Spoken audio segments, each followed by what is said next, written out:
us off fairly soon. Great. Andrew, I think you said we have relatively low numbers today. So we're not expecting too many more people to join, right? Very hard to tell. Yeah. So for our purposes today, I think we're probably worthwhile getting started. I think this is a good critical mass. I will also confirm we are now recording, and we are also live streaming on the UFace channel. Facebook, I think, is the actual one. One of the two: YouTube, Facebook. UFace, Facebook. It's better than FaceTube. UBook. Okay. Great. Well, I think we will have a couple more people joining us, and I'm hoping to hear from some of you about your bills. I see Jay McCrate, who I think we're hoping to hear from later about a bill of hers. I see Representative Collimore. We're hoping to hear from her. I'm hoping Will Toole will join us to talk about one of his bills. Very excited about all of that. I think we have a spouse filling in on behalf of one of our members. Hello, Lauren. And yeah, this is great. So let me just kind of give you, please, yeah, go ahead, Senator Bennett. Yeah, I just wanted to suggest that many people have already done it, but if you could just change your name to your if you're a legislator, your title, and then your first name too, just so that we all get to know each other better, that would be great. Thank you, Senator Bennett, for that reminder. That's a great point, because we are being recorded for posterity, and this will be put online, so it's helpful to know who everyone is and to properly represent yourself and your fantastic district, who will be proud of you for being here, because they will see on our map at the MaineBroadbandCoalition.org website that you were at this meeting, and that you care about broadband, and you're being a champion for it in your own district for your people. So we do have a great agenda tonight, and thank you, Andrew, for posting it in the chat. We'll allow new attendees to introduce themselves as always, and just say a word or two about why they're here, why they care about broadband. We want to just cover a couple of prior action items, make sure we get followed up on that. We do have some bills to talk about, and thank you to those who came prepared to speak briefly to your bill. Just kind of give us the nutshell version, and make sure we're aware of it and tracking it. And then we have a wonderful deep dive into what is Connect Maine, and what is the state's plan for broadband. How does that work? We're very privileged to have with us Director Peggy Schaefer of the Connect Maine Authority to tell us about that. And we'll just touch briefly on next steps, and that's basically the agenda for tonight. But you will have a chance to hear from Peggy Schaefer and to ask questions of her to understand better how the state currently is organized to promote rural broadband and make it more universal and affordable. So any questions about the agenda before we move on?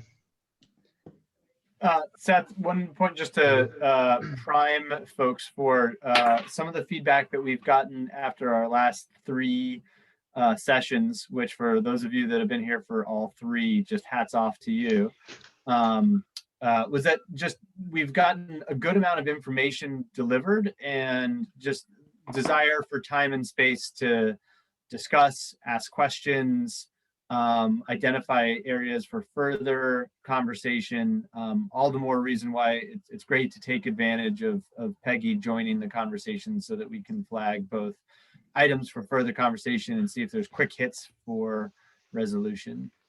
So just be prepared. I think the bottom half of the hour is largely free flow. We're going to have a time and space for conversation.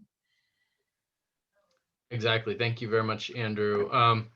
So at some point very soon, Will Toole may join us. And I just want to note that Representative Toole and Senator Marianne Moore have a standing conflict.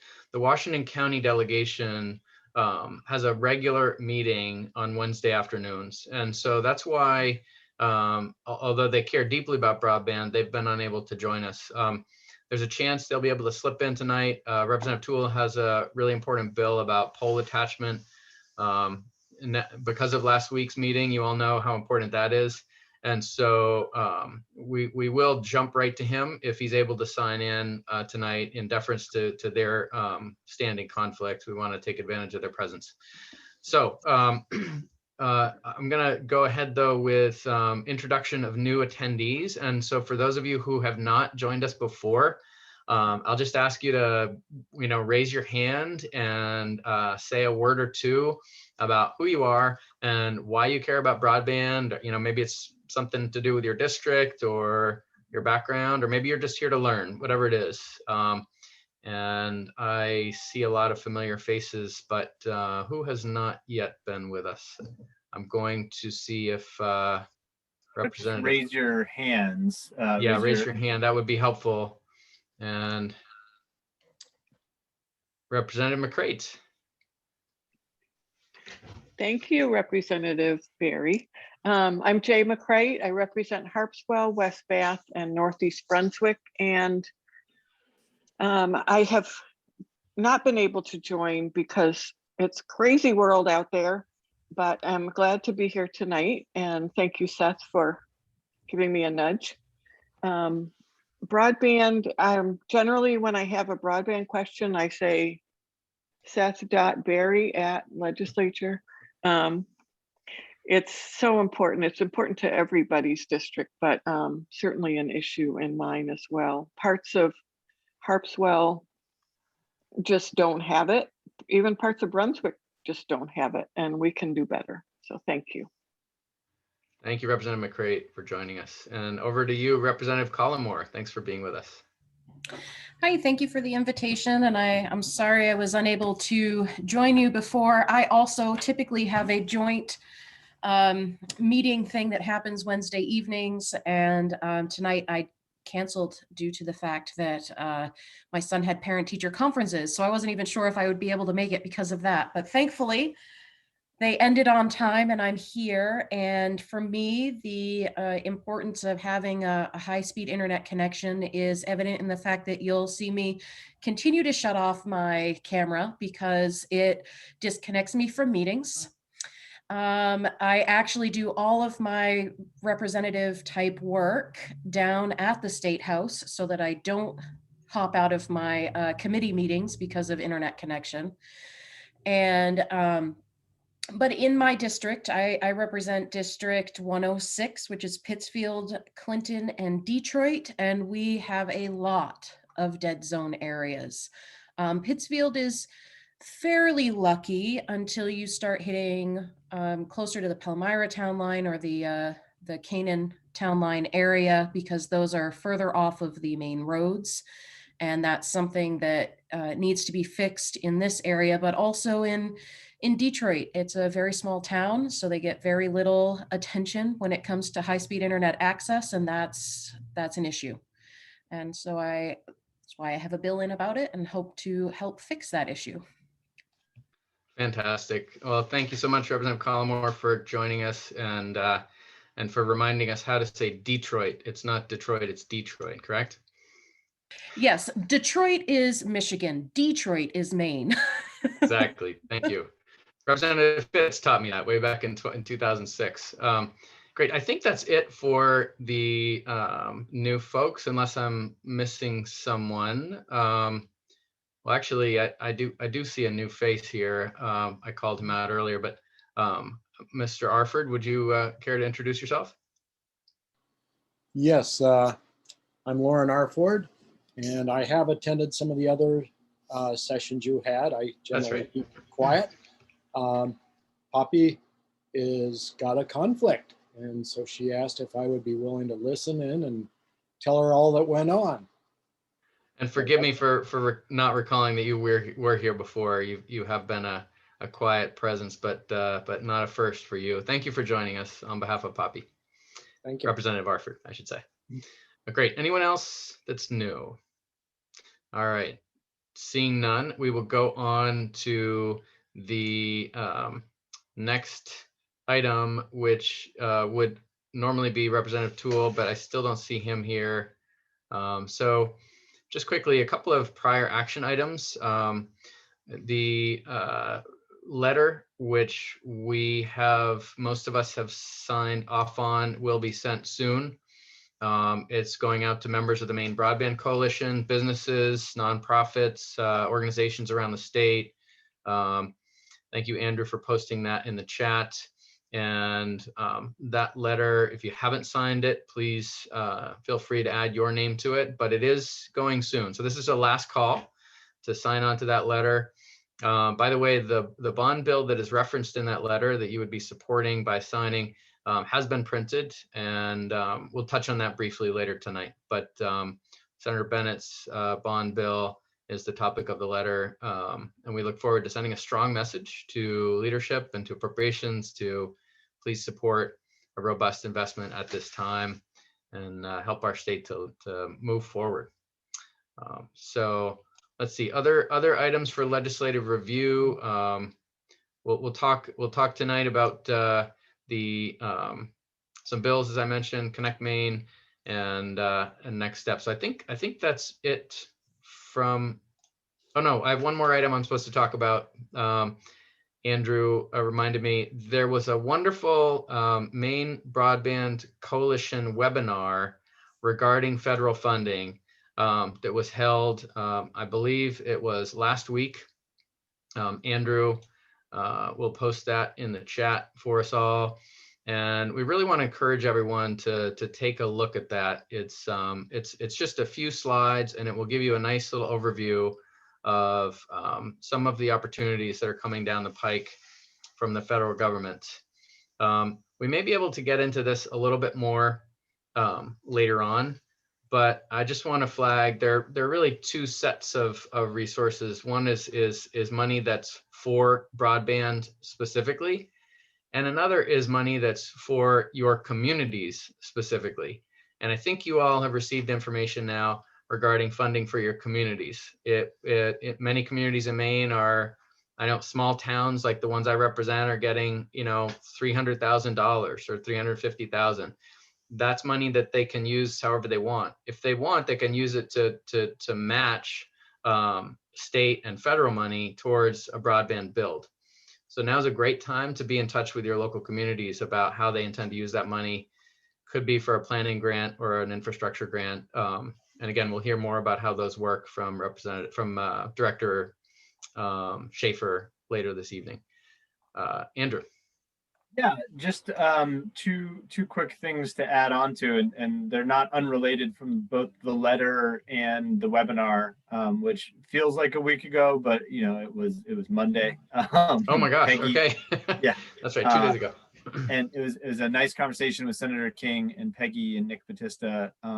And I think there's sort of a high level message for this caucus to sort of chew on, which is one, there are multiple streams of federal resources that are relevant to broadband and explicitly targeted for broadband. This is an opportunity for true transformation in the state to address many big ticket priorities.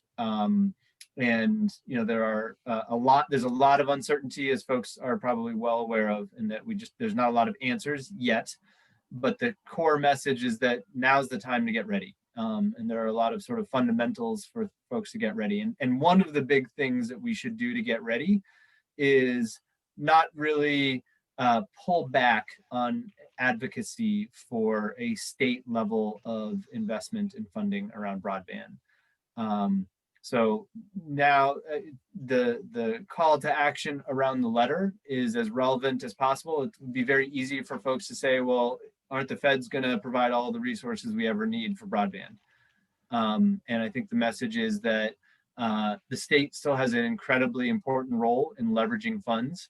A bond has an incredibly important role in both maximizing the reach of the federal funds and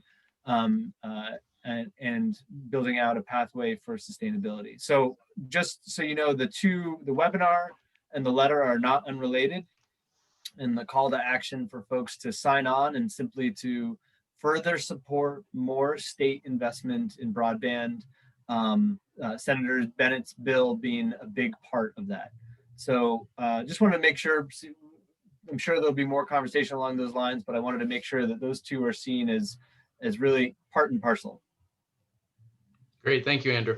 Well, listen, I've gone well over my time that's allotted for this preliminary portion of the evening, but just quickly, Representative Matheson and then Senator Bennett. Yes, thank you so much. Sorry, I have my video off. I am actually parked in a parking lot right now. So I just wanted to ask if Andrew could put the link and the letter in top of the email. So I apologize, but the email just have gotten so packed, and it would be great to have that in the top of it so that I can take a look at it tonight. Thank you. Great, he will do that. He's giving you the thumbs up. Senator Bennett. Yeah, just really quick. I just wanted to say, the bill where I'm the prime sponsor is being co-sponsored by the other chairs of the Broadband Caucus. I know that many of you may have wanted to sign on to the bill, and there's limits to that. So I honestly look at the letter. If you sign the letter, you're effectively a co-sponsor of the bill. And if anybody asks me, I'll tell them that you co-sponsor the bill. Okay, so because it's one of these things that we could open up the jacket and probably get 100 legislators to sign on to it. But I just wanted to let you know that if you're not able to co-sponsor because of that, it's a virtual co-sponsor by signing the letter. Thank you. Excellent. All right. So I'm going to hand it over at this time to Japhet and Tracy to give us a little update on the caucus corner and some other items. Japhet, Tracy, over to you. You want to go? You want to go first? Sure. Okay. So we're in the middle of getting up some of your videos. Those of you who have signed up to do a quick profile video, we're excited to be able to start rolling those out. For those of you that are new, this is just a simple update where you can answer 3 simple questions in about a minute or so. You can either record it yourself on your own phone, or we can try to set up a Zoom and do the interview and record it over Zoom. The purpose of these is really just to promote and show members of the caucus and why they are concerned about broadband and why they are hearing from their constituents on this issue. I think that Andrew just dropped in the link into chat, which goes directly to the Maine Broadband Coalition webpage for this caucus. You can see the attendance map as well as recordings of past meetings. So not only are we live streaming on Facebook, we're also documenting these so that folks can go and watch on their own time. So that is some of the content that we have. I think, Tracy, we may have some blogs that are forthcoming. Actually, I don't. We've been blogging once a month, but what we want to do is invite any of you who would like to be a guest blogger on the Maine Broadband Coalition to reach out to me. And it's Tracy Shekel, tracy.shekel@hotelco.com. And we can schedule you into our schedule of blogs, and whether it's about broadband or if you have a broadband story to share or whatever. And I'm going to put you on the spot, Jay. Can we share? First of all, Amy, your video is so good. I mean, Amy, sorry, Melanie. Can we share that? Is there a way for us to share that tonight with everybody? You mean watch it right now? Yeah. Let me see. Give me 2 seconds. Because maybe it'll inspire others.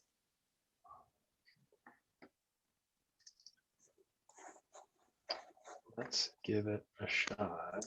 Also, while Jay, as you cue that up, just so folks know, and remember, we'll share it again. But if you want to sit down, so to speak, with Jay or Tracy in video and produce a video and generate a little bit of story to share via the coalition, there's a sign-up form that I'm chatting now.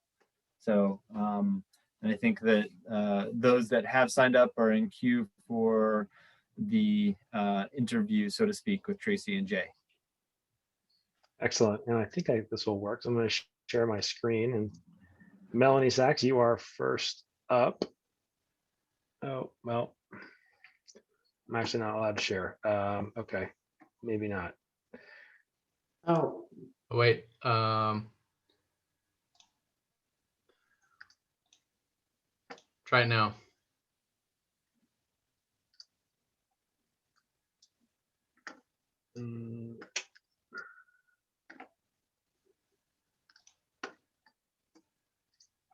We don't have share permission?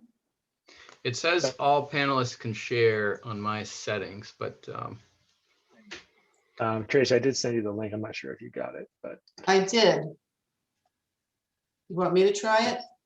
yeah, just make sure you click the share sound in the lower left when you're about to share it and you're selecting the screen to share. Share sound in the lower left. I'm so good at this. I'm not a technical guru. Share sound. Can everybody see it? no. Oh, there we go. You've started now. Okay. Hi, Yeah. everyone. My name is Melanie Sachs, and I'm honored to represent House District 48, which includes Freeport and part of Pownell. I joined the bipartisan Maine Broadband Caucus because broadband is more than just about connecting to a service. It's about forming those fundamental community connections. Think about it. We need reliable, accessible, affordable, universal broadband in order to connect our students to their learning opportunities, our patients to our doctors, our employees to their work, patrons to the performing arts, and our citizens to meetings such as town council meetings, or even to the legislature to participate in public hearings without having to drive miles and miles away. Investing in this key infrastructure, like we invest in roads and sidewalks and other public spaces, is critical to enhance so many areas of life here in Maine. I will work toward universal broadband in Maine because I am committed to strengthening both communities and our connections. Wow. Great job, Melanie. I think she set the bar a little too high for the rest of us, but other than that, it was perfect. Well, I have to say, Tracy was an amazing coach. Let's just put that right out there now. Thank you. That was unexpected, but thank you. Outstanding. Yeah. Yeah, and thanks for pulling off the screen share there. Tracy, Jay, anything else? I think that's got me covered. All right. Fantastic. Well, I think that brings us to the pending bill portion, a little update on some of the pending bills, and we are lucky to have at least 2 or 3 sponsors here who can speak to their bills. Rick, over to you.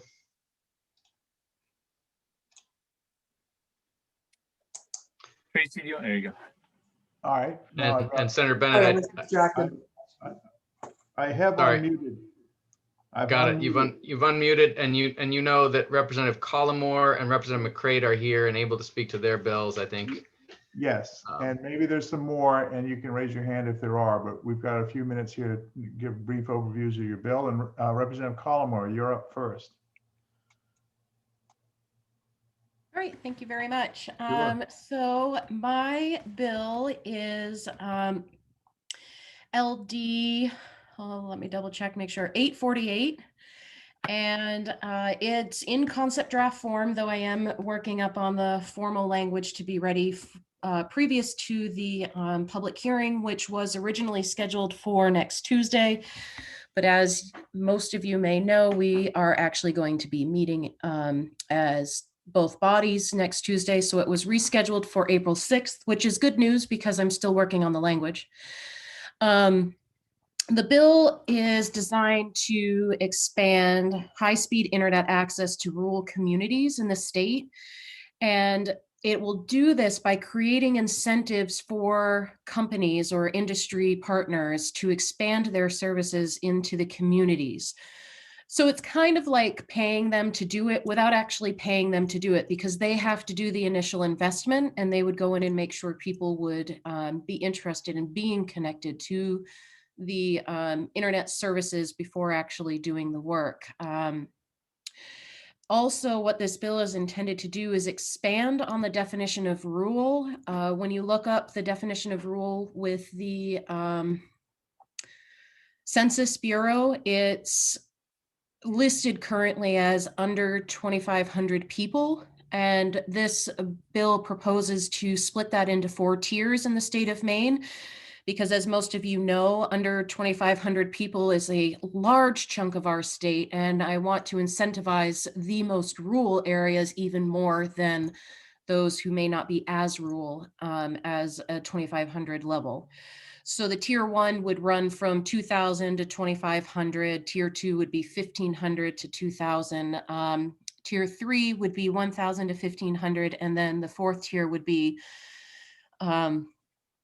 fewer than 1,000 residents. And then the tax incentive would hit when the internet becomes available to, I put in the bill 90% of the citizens, though I'm willing to adjust that number. It's just a placeholder number of the percentage of citizens in a town that would need to be connected before companies could start receiving those tax incentives for investing in those areas. And the reason why I called it high-speed internet instead of broadband was because sometimes it's not realistic for an area to run fiber optic cables into their area, and it would be more realistic for a cell tower to go in and produce 5G internet.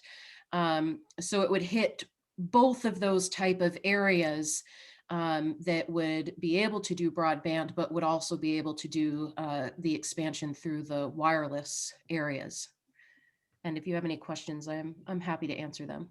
Thank you very much for that great précis. Any questions for Representative Collimore? Representative Berry. This is actually not a question, but Representative Collimore, I'm glad that the cancellation worked out so that you have a little more time, and we look forward to seeing you in our committee when you present the bill. Thank you for the preview of it. Super, thank you. Thanks. It's a very interesting idea and good to hear about it. Okay, I'd like to recognize Representative Jay McCrate now, if you'd like to present your broadband bill. Thank you, Senator.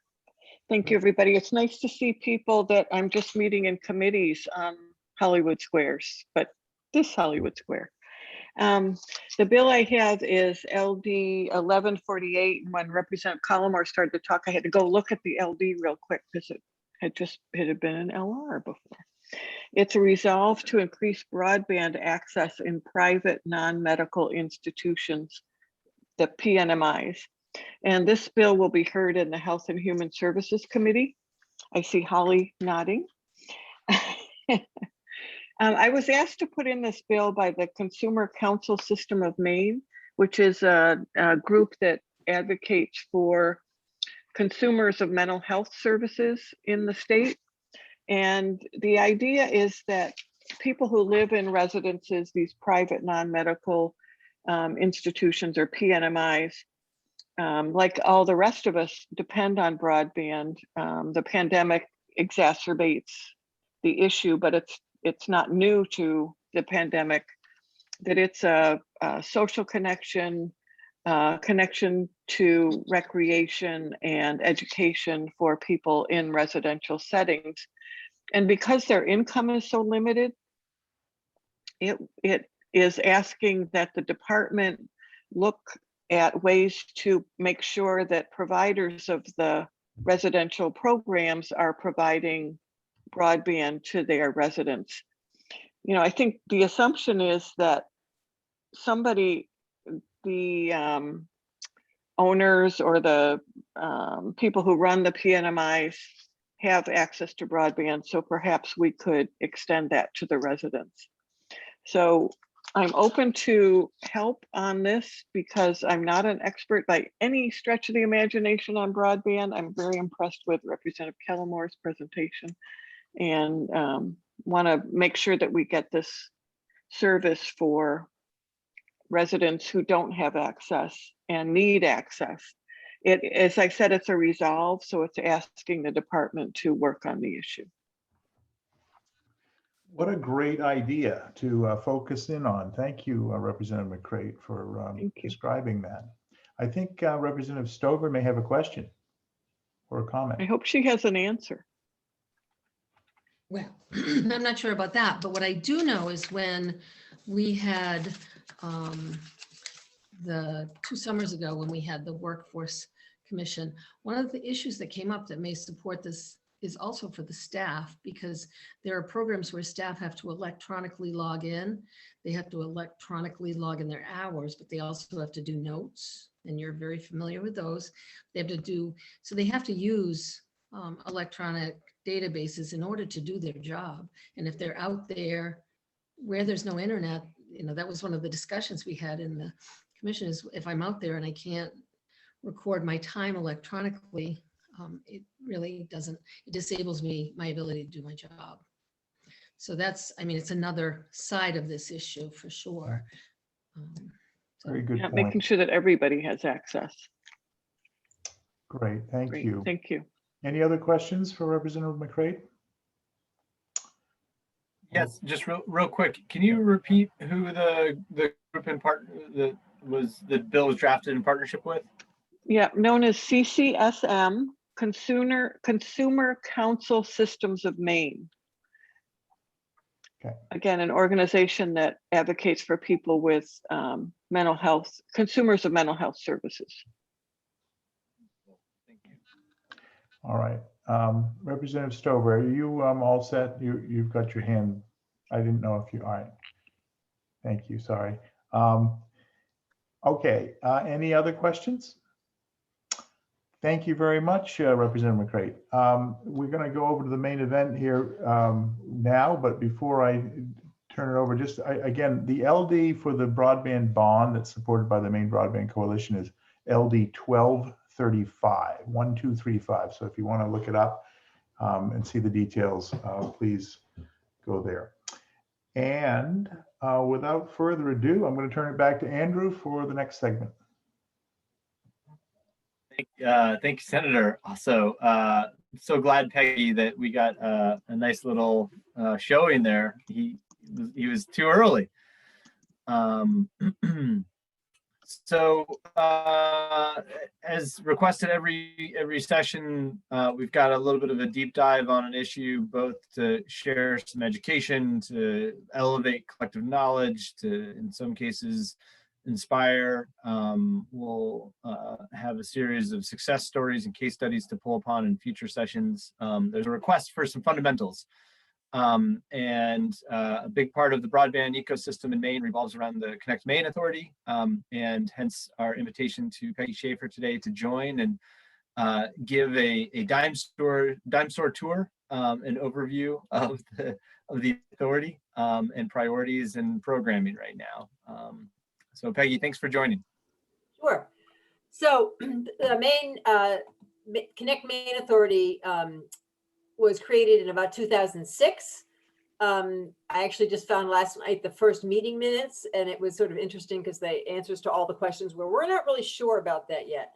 And so our goals in statute are that broadband service is going to be universally available, that it's going to be secure, reliable, and competitive and sustainable and forward-looking, and that all residents and businesses and institutions should be able to take full advantage and economic opportunities through broadband service. So that speaks to connectivity, it speaks to affordability, it speaks to what we refer to as digital inclusion. And so that's really the legs of broadband, right? It's really, it's not only do you need to have a wire running by your house, you need to be able to afford to attach to that. And you need to be able to, you need to know how to use that service, and you need to have a device that can help you connect to it. So those are sort of the four kind of key pieces of it. Connect Maine has two essentially statutory programs that we focus on. The first one is community planning. And so community planning was put in place in about 2015.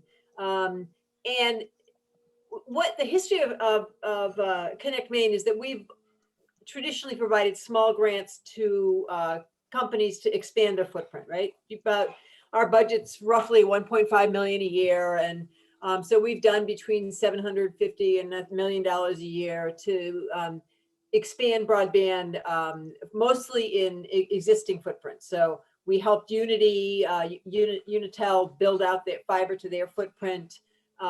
Pioneer, which is in Aroostook County, has gotten a number of Connect Maine grants, I think 40, to continually expand sort of their footprint. We've provided grants to, most of the broadband providers. Otelco has gotten two in the last couple of years to expand into Alton and Argyle. And LCI, which is it's an ILAC, which is an incumbent local carrier. So it's sort of your traditional small telephone company, is one of our more successful grant people. And they last year got a grant to build out, I think it's Bremen, and the year before to build out Bodenham. The important piece about Bodenham is that really is the first grant that we've done that came from a community planning process all the way through to a build. So they did a process in that community, it was quite long actually, of surveying residents, figuring out what they wanted to do, figuring out what they could do, talking to the existing providers. They ended up providing Comcast with a small amount of money to connect a few people in town. And then they came in with some TIF money, with LCI and our money to build out the rest of town. And it's the reason I can be with you and have my video on at this moment. You'd have nothing. Thank you.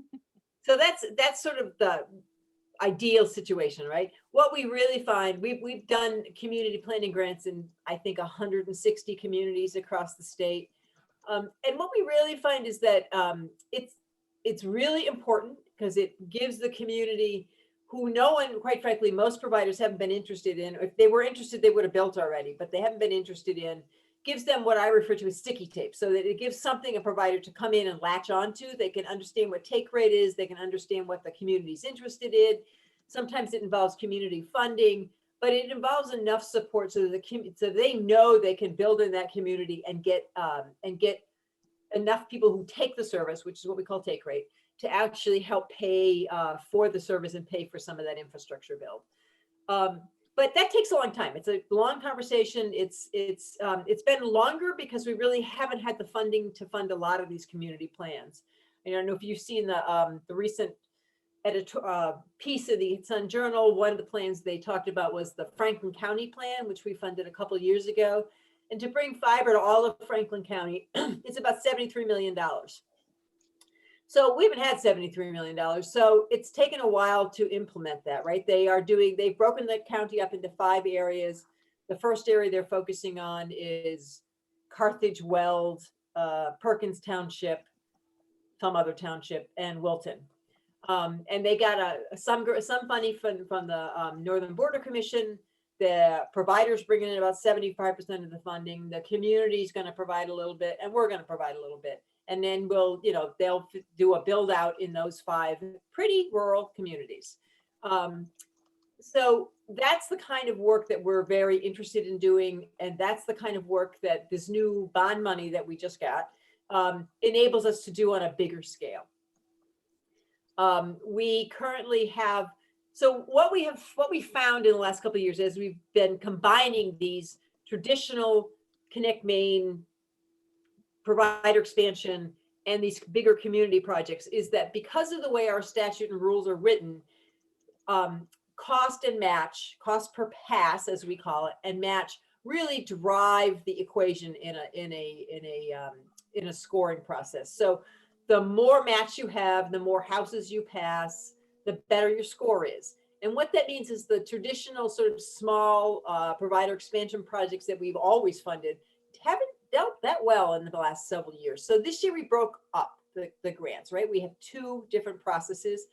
One is for these community grants, and one is for these provider expansion projects. We have a round right now open for about half the bond money. And that round closes in April, and we'll probably make decisions in May on that. And then we will open up the round for the second piece of that funding sometime later this summer. And the reason I'm always so squishy on timing is because we're not sure what the timeline and stretch line on some of this federal funding is, right? We want to make sure we can maximize that and we can meet the match on that. But so we want to make sure we can coordinate those 2 if we need it. And so that's really the basic programs that we have. Now, the digital literacy piece is huge, right? Because it's about how people can afford this service and how they can use this service. All of our community broadband plans require a digital literacy component. The community part of their plan has to be, how are we going to make sure people can afford this service, and how are we going to reach people so they know they can use it? One of our big partners in that is the National Digital Equity Center, which is located in Machias. And they have been doing programs all across the state. Actually, they're one of the things that's interesting. The pandemic has totally helped them, not just because more people are engaged and want to know about this stuff, but because they've moved, like everybody else, all of their classes online. So that means they can do a lot more classes, right? They can have a lot more people in their classes. So they really have, not only has the demand ramped up, but their ability to serve people has completely ramped up.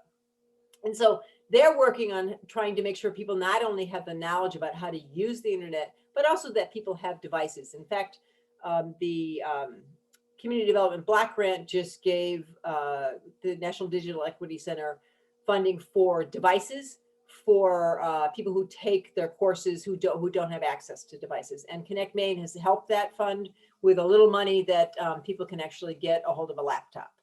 So we're trying to work in concert with all these things as we move forward. But our goal really is to make sure people in Maine have a high quality connection. You know, and we're supposed to be technology neutral. I will say everything goes to fiber. Everything goes to fiber. It doesn't matter if it's satellite. It doesn't matter if it's cell. It doesn't matter. Everything goes to fiber.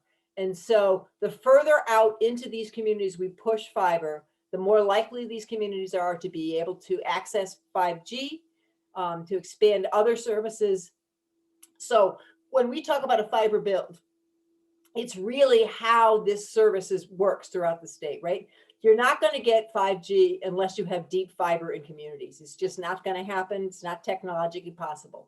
So in order to build out, we need to make sure that people have this close access to fiber to all the locations in the state. And so that's part of our big people, the big picture thinking. It's not just these little community builds.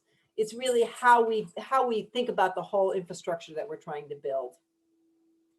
I would say one of our biggest challenges, which is not unusual in Maine, is trying to get towns to work together, right? This is really inefficient to do one town at a time. It is much more, we're building networks, right? So it's important that people get networked, and that means more than one town at a time. And, you know, I used to believe that broadband was the secret sauce for economic development in terms of getting towns to work together. It's not. But it is really important that we try to encourage towns to talk to each other, especially because it's more efficient to build out to a number of communities than it is to build out to this community over here and then that community over there. And so that's one of the challenges. Some of our broadband plans actually are countywide, so they do look at that. But it is one of the challenges that we have, is trying to get towns to work together to get this stuff done. That's a quick dime store tour. Great, thank you. Andrew, I think I'm supposed to do the rest of it, but did you have any parting things to say about Connect Maine? Oh, I've got lots of things to say, but it's never good going out.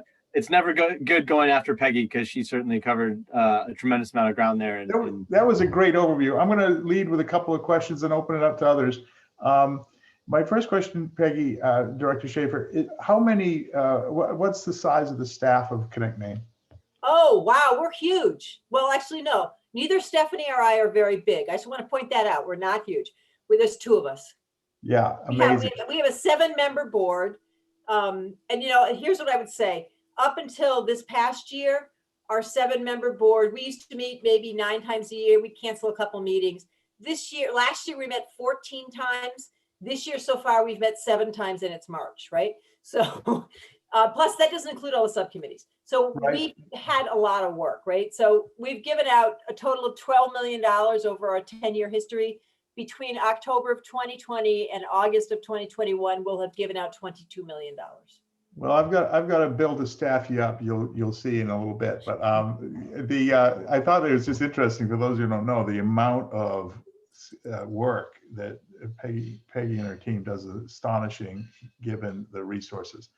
My second question is in the supplemental budget that was just voted on, there was a $1.8 million for mapping, I believe. And can you explain what the next steps are with those revenues and how they're going to be invested?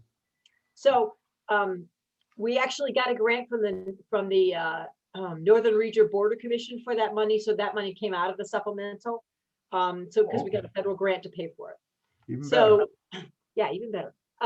So I call it, it's not mapping, right? I call it a broadband intelligence platform. So, and what it does is what we have an RFP out for it now. So the intent is that it will give us information not only on where service is, but more importantly, how you can design service, what the cost is of that service, what the revenue stream might be for that service. So you can figure out sort of where is it needs a grant, where can a loan work? You can figure out sort of a financing mechanism for it that we don't really have the ability to do. And it also gives us some ability to validate, shall we say, the applications when they come in, to understand exactly what they're asking for and whether what they're saying they're going to do is actually going to do the job. So it's going to help us really dive deep into how we can better engineer this network and how we can help people better build. One of the hopeful people who is going to apply for this, we hope, is a company called Vetro, which is a Maine-based company. And they currently have a product out called Vetro Cares, which they're giving free to Maine communities. Right now, they're on the second cohort. So the first cohort, I think, was about 6 or 8 communities. And then they're just opening it up for another 6 or 8 communities. And it really helps the community identify what the probable costs of a build is and where they need to think about putting services and what services are existing, what infrastructure is currently existing and how they can build off it. So it's really an intelligence platform that helps us really think better and smarter about how we do this work, which is going to be really critical if we get a huge influx of cash, right? Great, yes, and critical, and I'll adjust my terminology. Thank you. All right, so we got some more questions here. One from Representative Reisman. You're up next. Go ahead.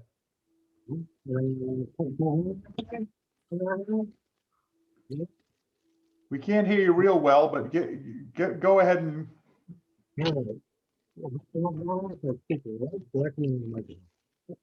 Walter, I'm sorry, Representative Reisman, we cannot understand you. So you can work on that connection problem, and then we will. I'll turn over to Representative Dudera, then Representative Bradstreet, and come back to you.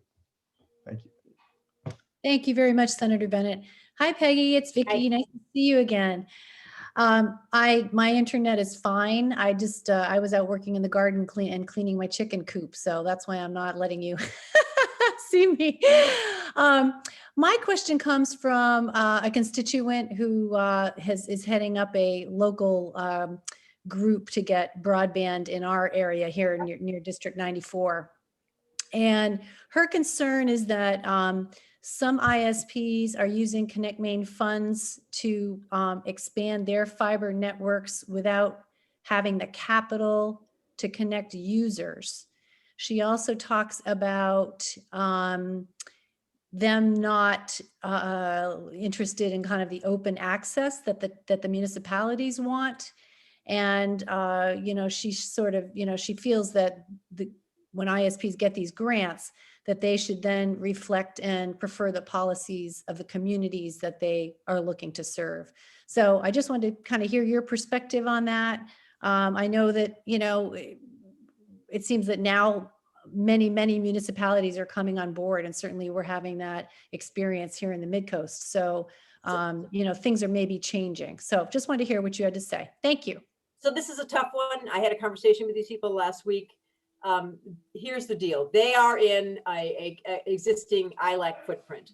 That ILAC got a Connect the Kids grant, which only connected kids, right? And so it didn't provide the money to connect the people who live next to the kids. And they are actually coming back in to build out to those other connections. The way our statute works is that essentially the existing provider has the hand, right? So our statute essentially says, if you're going to get a grant, you have to come in, you have to ask the existing provider if they have plans to build in the next year. And if they do, the existing provider gets to override your grant. That's what the statute says.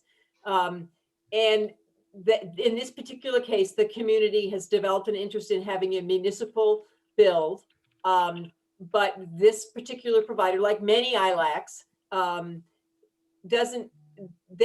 their business model is that they own the network and they don't do an open access network.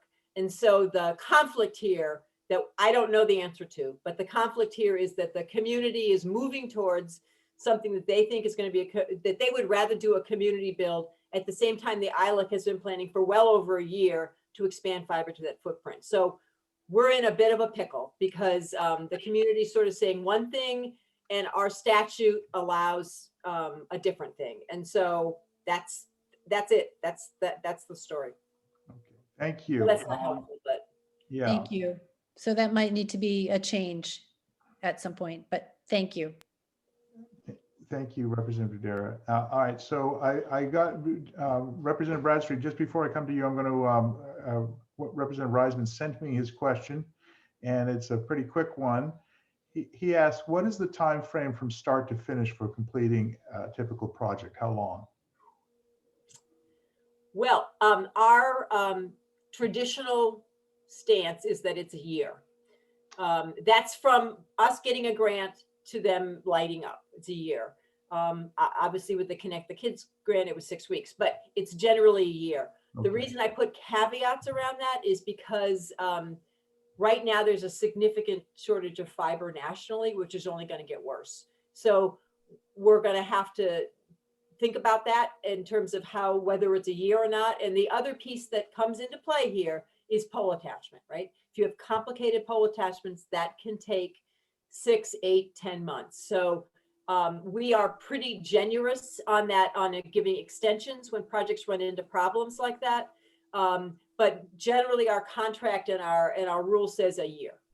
Great, thank you. As I turn to Representative Bradstreet, I'll note that we have 5 minutes left for our session. Representative Bradstreet. Thank you, Senator. Good to see you, Peggy. In case you didn't know, Peggy is on the Budget Committee in Vassalboro, and I'm a new member of that committee. So I'll have to look to her for guidance. But you actually touched on something that pertaining to my question, and that's with the surge that we expect towards broadband. Do you foresee a shortage of the fiber? And I guess that's already a problem, a potential problem. Secondly, enough trained people to do the work. And if those are issues, then there's an extra incentive for us to act quickly so that we get to the front of the line rather than wait and get to the back of the line. So broadband, as you might guess, is popular nationwide, right? There are states who are putting significant money into this, right? West Virginia, not West Virginia, Wisconsin's putting 250 million, Illinois put 400 million, Tennessee's putting 200 million, plus there's federal funds that just got awarded. So there is going to be a national shortage on fiber. And I actually have been talking with people at the national level about potentially using EDA money to help some of these fiber companies expand. None of them are in Maine, but nevertheless, it would help us. There is also a workforce shortage, and that is a significant issue that we should be looking at. There's a workforce shortage for a lot of businesses, but telcos is definitely one of them. Telecommunications is definitely one of them. When we gave money to LCI for the Connect the Kids grant, they employed they stole 5 teams from all across the state, from workers from other companies across the state, and paid them essentially double overtime for 6 weeks to build out that network. So but workforce is definitely a challenge. Terrific. Time for 1 or 2 really quick last questions for Peggy. I think we're going to have Director Schaefer back. if she, I know it's long days, but Cutting into my cocktail hour. well, and all of ours, right? So let's call it. Thank you very much, by the way, Director Schaefer, for spending a long day here with us, and thank you. I would like to note that there's a in your chat box there is a feedback form that we as the chairs and the Maine Broadband Coalition partners, want to make these meetings as useful as possible for you. So if you can, now that we're getting into this a little deeper, if you can specify more, if you've already filled out the form, feel free to fill it out again. We're looking for feedback and ideas for upcoming events. And with that, I'm just going to quickly turn it over to Andrew. Andrew, what do you have to say about what we can expect in future sessions? Okay, in 1 minute or less, wanted to give folks a heads up that our next session on April 7th at 6 p.m. Special shout outs to those of you that bring new colleagues to the caucus. Really excellent showing tonight. Thank you. Also, again, please follow up with Japhet and Tracy as far as sharing your story and getting a video recorded for a video blog. Our upcoming sessions are going to we're going to continue to discuss updates as we have them around some of the federal funding opportunities. We've had requests for a little bit of a deep dive into Starlink and what it means, what it doesn't mean in context of some of the other technologies that have been identified. We heard some good input today around the role of fiber and 5G. Many of you have asked for success stories, both communities and projects in Maine that have done it and have done it well. I think we've got Broadband Coalition partners at the Island Institute and Franklin County Economic Development that represent great case studies of lessons learned at a community and at a regional level. Many of you are aware of and engaged in those projects, but we'll have them here to talk about some of their experience. And we also, I think, have a very positive response from the author of the book Fiber, author Susan Crawford, who I think will make a guest appearance and speak with this caucus, likely at there it is. Thank you, Senator Bennett. Thank you, Representative Berry. Everyone, I can't believe we don't have our books all handy. I'm also working on the... How does she sign it virtually, Andrew, when she comes? That's a good point. We'll have to, maybe we can at least get a screenshot of her signing. Yeah. Go ahead. As we do that, we'll also look to maybe get copies for caucus attendees. And this will be part of an ongoing series that hopefully the coalition can put together. So with that, though, as always, we welcome your requests, your input, your feedback, your suggestions, and otherwise we will see you on April 7th at 6 p.m. if not before. I'm sure our paths will cross. Thank you very much. It's 7 o'clock and it is time for Peggy's next adventure. So anyway, thank you very much, everyone. Hey Rick, how do you do that salute again on your way out? Is it like this? Okay, thank you. That's right. Okay, yeah. Rick's good at that. Thank you. All right. Just want to make sure. Thank you very much. Good night. I want to say to everyone, live long and prosper. Yeah, that's Leonard Nimoy. You look like him. Good night, everybody. Good night, everyone. Thanks, Peggy. Bye. Bye all.